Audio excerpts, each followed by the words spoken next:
A minha história é uma história de uma pessoa obstinada por cuidar de pessoas, né? Então, eu sou, eu sempre fui uma criança que desde muito cedo eu sabia que queria cuidar de outras pessoas. Então, desde os 5 anos eu sabia que eu queria ser médica.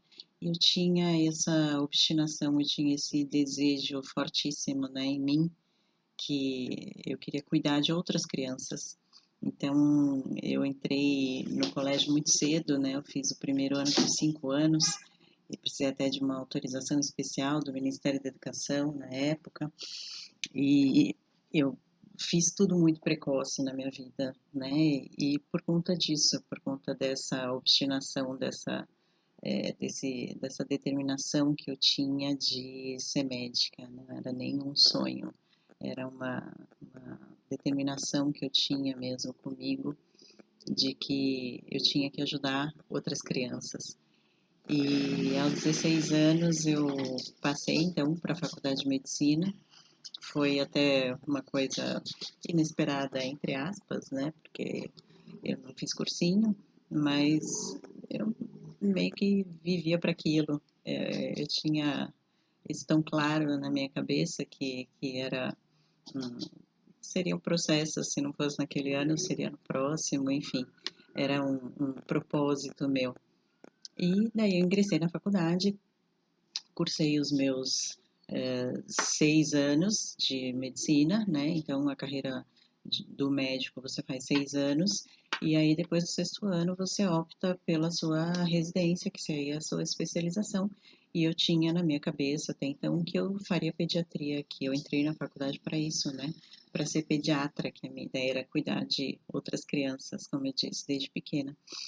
Só que, curiosamente, no quinto ano da faculdade, eu tive uma aula muito básica, inclusive, mas uma aula transformadora, né? E esse foi um dos grandes professores maravilhosos que eu tive, mas esse em particular, o Dr. Clovis, eu acho que ele nem sabe disso, mas foi uma pessoa que deu uma aula tão incrível numa cadeira básica sobre oftalmologia que mudou completamente a minha vida, né? E ele deu uma aula tão inspiradora sobre o olho e como o olho encerrava todas as funções do cérebro praticamente, né? Era uma projeção anterior do cérebro. Enfim, o olho tem uma estrutura muito parecida com o cérebro. E aquela aula foi tão fascinante, apesar de tão básica, mas para mim foi tão fascinante, tão curiosa, que eu quis saber cada vez mais e mais sobre aquela área. E até que no fim do sexto ano ao invés de prestar residência, minha prova de residência para pediatria, eu prestei para oftalmologia.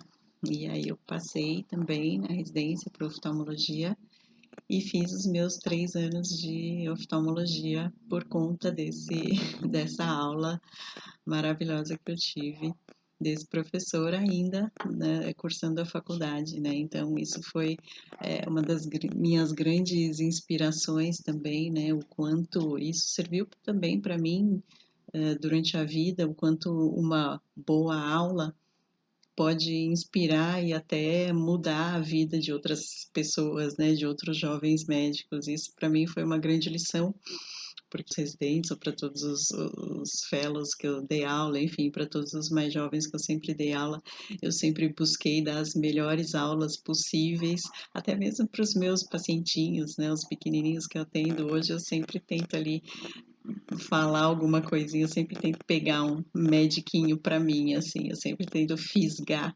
alguma, algum possível médico perdido ali, e frequentemente eu encontro, eu tenho muitos pequenos pacientes que acabam virando oftalmologistas, sabe, ou que acabam virando médicos e acabam me dando feedback, é uma coisa muito bacana. Mas enfim, e aí eu fui para oftalmologia e aí eu comecei a encontrar grandes outras pessoas maravilhosas que fizeram muita diferença na minha vida, grandes mestres,